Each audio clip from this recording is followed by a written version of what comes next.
Back नाज़रीन। France साहब, जैसे मैंने आपके पास एक सवाल छोड़ा था, अगर डॉलर 180 रुपये पे चला गया तो आवाम का क्या होगा? आवाम जो कि पहले ही महंगाई की चक्की में पिसती जा रही है, वो इससे मज़ीद जो है वो डिस्करेज होगी। आपकी जो लोकल लेवल पे इंडस्ट्री, आपका बिजनेसमैन, वो तमाम ये तबका जो काश्तकार है, जो लोअर लेवल पे सिर्फ अपनी रोज़मर्रा की ज़रूरियात को पूरी करता है, वो पिसता चला जाएगा और वो मायूसी का शिकार होता चला जाएगा। तो बात 6 अरब या 8 अरब के बेल आउट पैकेज का नहीं है। जी जी। बात है कि आपने यहाँ पे रिसोर्सेज कौन से डेवलप किए हैं, आपने इनकम के सोर्सेज कौन से डेवलप किए हैं, आपके कौन से सेक्टर्स हैं जिनको आप डेवलपमेंट की तरफ लेके जा रहे हैं, और वहाँ से आपकी जॉब्स क्रिएटिविटी शुरू होनी है, आपका पैसा सर्कुलेशन में आएगा, आपकी बाहर से इन्वेस्टमेंट आएगी, तो ही ये मईशत का पहिया चलेगा। कभी भी कोई घर, कोई मुल्क, कोई मईशत वो लोन के पैसों से नहीं चलती। ये एक शॉर्ट टर्म सिर्फ उसको इंजेक्ट सहारा किया जा देने रहा के लिए होता है, होता है। सहारा देने के लिए होता है, लेकिन अल्टीमेटली आपको लॉन्ग टर्म पॉलिसीज पे ही जाना होता है। आप जब तक पाकिस्तानी सोर्स पे कोई अपना एतमाद नहीं बहाल करेंगे, आप बाहर के लोगों का पाकिस्तान के तमाम मईशत पे, यहाँ के तमाम सोर्सेज पे, लोगों पे, पॉलिटिकली, मॉरली, एथिकली, लॉफुली आप जब तक एतमाद बहाल नहीं करेंगे, तब तक वो पैसे भी नहीं फरहान साहब, भेजेंगे। जिसमें बीटीपी हुकूमत ने बनाया, उसको डायरेक्टोरेट भी कर दिया, आज तक वो फाल नहीं हो सका। अगर हुकूमत उसी पर इंसाफ कर ले, एफबीआई की मशीनरी बीटीपी भी लगा दे, तो मैं आप आपसे समझते हो एमनेस्टी की या कर्जों की जरूरत पड़ेगी? बार बार कह चुका हूँ कि आप एफबीआर के डिपार्टमेंट के अंदर बैठा हुआ कोई भी ऑफिसर जी वो उसके पूरे हल्का असर से नहीं महफूज रह सकता। जी। किसी बड़े चोर को वो पकड़ते हैं तो किसी कमिश्नर का, किसी मेंबर का, किसी चेयरमैन का ही फोन आ रहा होता है उसको छोड़ने के लिए। बीटीबी उसके लिए रास्ते खुद निकाल रही लॉ होती एंड है। ऑर्डर की सूरत है, वो फिर किस तरह कंट्रोल किया जाएगा? आपको इसको एक प्राइवेट पब्लिक पार्टनरशिप की सूरत में इस इदारे को इससे अलग करना होगा, एफबीआर की बिल्डिंग से निकालना होगा। जैसे आज तक आपका कमिश्नर अपील इंडिपेंडेंट नहीं हो सका, जी जी। जिस तरह ट्रिब्यूनल आपके ट्रिब्यूनल इंडिपेंडेंट नहीं हो सका, फंक्शनल नहीं हो सका, इसी तरह आप बीटीपी या इंटेलिजेंस के इदारे को जब तक आप अलहदा इंडिपेंडेंट फाइनेंस मिनिस्ट्री में नहीं लेंगे, तब तक ये अपनी प्रोग्रेस नहीं दे सकते। जी जी। एक वो शख्स जो एफबीआर से तनख्वाह लेता हो, जो एफबीआर के पेरोल पे हो, एफबीआर की बिल्डिंग में बैठा हो, वो एफबीआर के किसी दूसरे ऑफिसर की सिफारिश को कैसे रद्द करेगा? जी। वो उसको कैसे आगे लेके चलेगा कि जब उसका इंटरेस्ट ही नहीं है कि मैं नए टैक्स गुजार को इसमें लेके आऊं, वो तो सिर्फ उसको प्रेशराइज करता है। और वो प्रेशराइज के नतीजे में अल्टीमेटली आप बीटीबी के चंद ऑफिसर को छोड़ के बाकी की जो भी मामला हो रहे हैं करप्शन के, वो सबके सामने है कि ये ग्रोथ 18 लाख के टैक्स गुजार की बीटीपी की वजह से नहीं आई, इंटेलिजेंस की प्रोग्रेस की वजह से नहीं आई। ये लोगों ने सिर्फ अपने आप को फाइलर शो करने के लिए वही बात के 45% ने नील रिटर्न्स फाइल कर दी। प्रोग्रेस तो तब मैं मानू ना कि आज आप एक शुरू करें और अगले साल तक 18 लाख से 18 लाख मजीद केस बीटीपी ला के दे। तो बीटीपी के फिगर्स क्यों नहीं देते आज तक कि बीटीपी ने क्या प्रोग्रेस की, कितने टैक्स पेयर लाया, कितनी रिकवरी की, कितना इस एफबीआर के में कंट्रीब्यूट किया। जब ये चीज उसकी प्रोग्रेस ही नहीं है, जब उसने तो आप क्या समझते हैं, इनकम टैक्स ऑर्डिनेंस में कमी है, सेल टैक्स एक्ट में कमी है, या अमल जो कवानीन का अमल दरामद नहीं है? कमी कहाँ पे है? कमी कवानीन में खुद मुख्तार अदारा बनाने से एफबीआर को कि ये टैक्स टारगेट, ये दूसरी चीजें ये मुकम्मल हो जाएंगी। कमी आपके कवानीन में जो दिए गए लकूनास है, टैक्स अवॉइडेंस और टैक्स एवेजंस के जो रास्ते हैं, जी, वो आपने खुद मुहैया किए हुए हैं। जी। उसके बाद आपकी हमेशा नीयत की कमी, इखलास की कमी, एफबीआर की अपनी इंटेंशन की कमी। पिछले 25 साल में आपने इस इदारे को विदहोल्डिंग एफबीआर बना दिया हुआ है। तो उस सूरत में एफबीआर के ऑफिसर्स को काम करने का कोई शौक नहीं रहा, उस लॉ को पढ़ने लिखने की ज़रूरत ही महसूस नहीं की गई, और जहाँ पे उनकी ट्रेनिंग की जाती है वहाँ उन्हें ये बात बताई जाती है कि these are bloody civilians, these are your servants. ये चीज़ जब उन्हें डीएमजी की ट्रेनिंग में सिखाई जाती हो तो वो एफबीआर की बिल्डिंग में आके कौन से एथिक्स रह जाएंगे?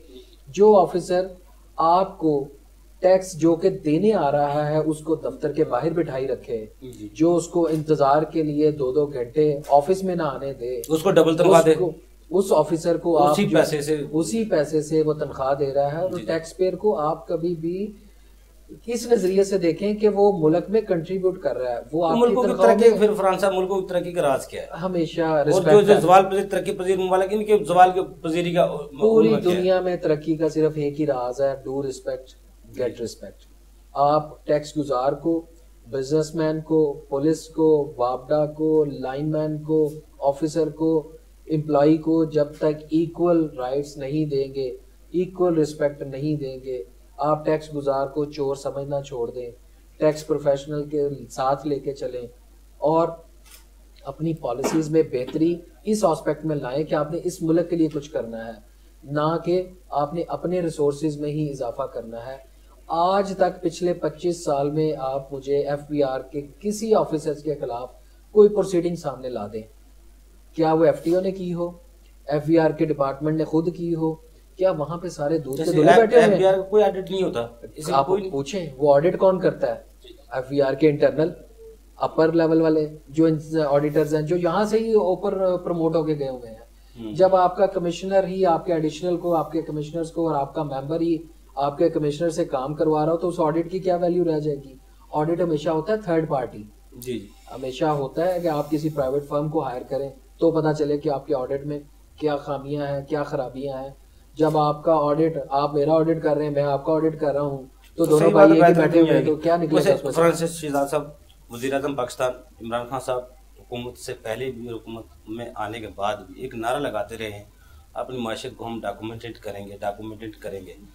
8-9 माह में अभी तो कुछ देखने में नहीं आया कि डॉक्यूमेंटेड करने से कौन भी हमारी जो बेहतरी की तरफ हम कदम रख सकते हैं, तरक्की याफ्ता ममालिक सब में शामिल हो सकते हैं, अगर मुमकिन हो जाए, डॉक्यूमेंटेड हो जाए तमाम कौन में। हमेशा कभी भी उम्मीद का दामन नहीं छोड़ना चाहिए।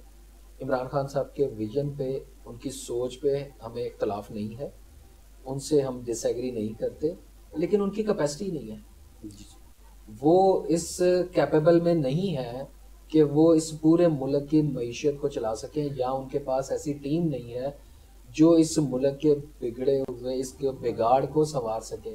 इस मुल्क में पहले लोगों का आपको एप्टीट्यूड नहीं, जब तो वो करते हैं, एक्शन लेते हैं, तो फिर जमहूरियत खतरे में आ जाती है। एक्शन तो उन्हीं के खिलाफ लेना शुरू कर दिया। उन्होंने गलती ये की कि सारे चैप्टर एक ही दफा खोल लिए, जो कि मैं बार बार कह रहा हूँ कि आप बिजनेसमैन के खिलाफ, आप पॉलिटिशियंस के खिलाफ, आप फॉरेन इन्वेस्टर्स के खिलाफ, आप वो तमाम चीजें, करप्शन के केसेस जरूर खोल लिए, लेकिन आपने इनकम के सोर्सेज जनरेट नहीं किए, आपने सोर्सेज जनरेट नहीं किए। पाकिस्तान का मिजाज ऐसा बन चुका है कि आप अगर अपने आसपास के बैठे हुए चोरों को या गलत लोगों को सडनली छेड़ लेंगे तो वो सब इकट्ठे हो जाएंगे।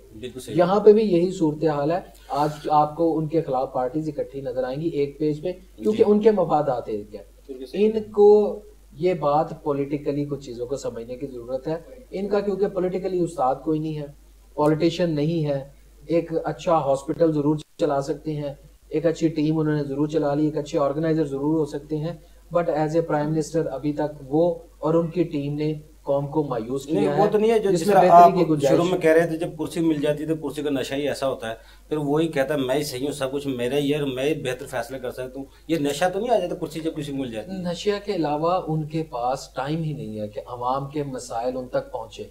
ये काम हमेशा टीम का होता है। आप यहाँ पे मौजूद हैं, आपके डायरेक्टर है, आपका राइटर है, आपकी नीचे टीम है। अगर आप माजरत के साथ लाइटमैन का काम शुरू कर देंगे तो यूबी साहब फिर ये प्रोग्राम कौन करेगा? तो ये पॉसिबल नहीं होता। आप हमेशा टीम के सर पे चलते हैं। आप कभी भी टीम को अंडर एस्टिमेट ना करें और उनको सिखाएं ना, और उनको ये रियलाइज ना करवाएं।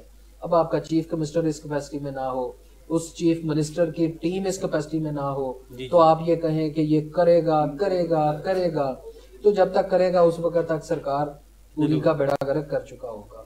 तो इसलिए आपको कुछ ना कुछ प्रोग्रेस देनी होगी अवाम को दिखाने के लिए, करने के लिए आपको कुछ ना कुछ पॉलिसीज की अमेंडमेंट और लोअर लेवल से आपको ये रिलीफ। अच्छा, हुकूमत, आप जैसा कह रहे हैं टीम नहीं है हुकूमत के पास, हमारे वज़ीर-ए-आज़म साहब एक नारा लगाते थे मैं टेक्नोक्रेट को लेके आऊंगा। अगर टेक्नोक्रेट आ जाए, आप क्या समझते हैं फिर भी कुछ हुकूमत इस बजट को बेहतर पेश कर सकती है? अब सडनली आप अचानक नहीं करना तो पड़ेगा ना, अप्रैल के हुकूमत चलानी है तो फिर तो मुल्क को अपने टाइम पूरा करना है। तो कह रहा हूँ हुकूमत चलानी पड़नी है। एक हुकूमत होता है सोच समझ के साथ। जी जी, आपको ये होमवर्क पहले करना पड़ता है और पता होता है कि मैंने जब जिस पोस्ट पे जाना है तो उसके बेसिक मसाइल क्या हैं। तो हमेशा हम सड़कों पर रहे, हमने कभी पार्लियामेंट में आए हो तो पार्लियामेंट के हमें कवानीन का उसके तरीकाकार का पता हो कि हमने इसमें क्या करना है। तो टेक्नोक्रेट्स को ले आए, पॉलिटिशियंस को ले आए। जब तक अब आप इन तमाम सेगमेंट को साथ लेके नहीं चलेंगे, आप किसी प्रॉपर प्रोफेशनल को नहीं लाएंगे। आपने ये तमाम टीम की भर्तियां सियासी तौर पे की हुई हैं। मुझे बताएं इनमें से कौन प्रोफेशनल है, किसकी क्वालिफिकेशन है कि आज तक उसने मुल्क की मईशत पे कोई आर्टिकल तक लिखा हो, उसे समझ भी हो कि मईशत क्या होती है। किसी कंपनी के अकाउंट चलाना, मैनेजर होना और बात है, मुल्क की मईशत और बात है। अब शाह महमूद कुरैशी साहब देखें अच्छा परफॉर्म कर रहे हैं, हम उसको अप्रिशिएट करते हैं। फॉरेन मिनिस्टर है, पहले भी काम किया हुआ था। चलें जी, शेख रशीद साहब ने कुछ भी नया करते हुए बेहतर परफॉर्म किया, कर रहे हैं। इसी तरह क्या आपके पास बाकी टीम में कोई प्रोफेशनल लोग हैं? असद उमर साहब का तो वजीर खजाना साहब, वो डे वन से बस उन्होंने क्या क्या कि अपने लाडले बेटे को वजीर खजाना बना दिया है। शायद वो वजीर खजाना थे नहीं। मैंने पहले कहा एक अच्छा मैनेजर होना, एक अच्छी कैपेसिटी होना वो आपका जरूर है। अच्छा, टैक्स बार, आप टैक्स बार से बहुत करीबी सदर भी रहे हैं और अभी बहुत सियासत में माशाल्लाह आपका बहुत अच्छा किरदार है। आने वाले बजट में क्या तजवीज़ हैं? क्योंकि हम तो तजवीज़ दे सकते हैं ना, पर हमको तो असल से हुकूमत तक पहुंचा सकते हैं जनाब, ये बेहतरी की तरफ कदम होगा। तजावीज़ हमारी आज भी मुल्क की मईशत की बेहतरी के लिए है कि टैक्स कवानीन में जो लकूनाज हैं उनको ख़त्म किया जाए। एग्जेम्पशंस और रिफंड्स का रास्ता टोटली बंद होना चाहिए।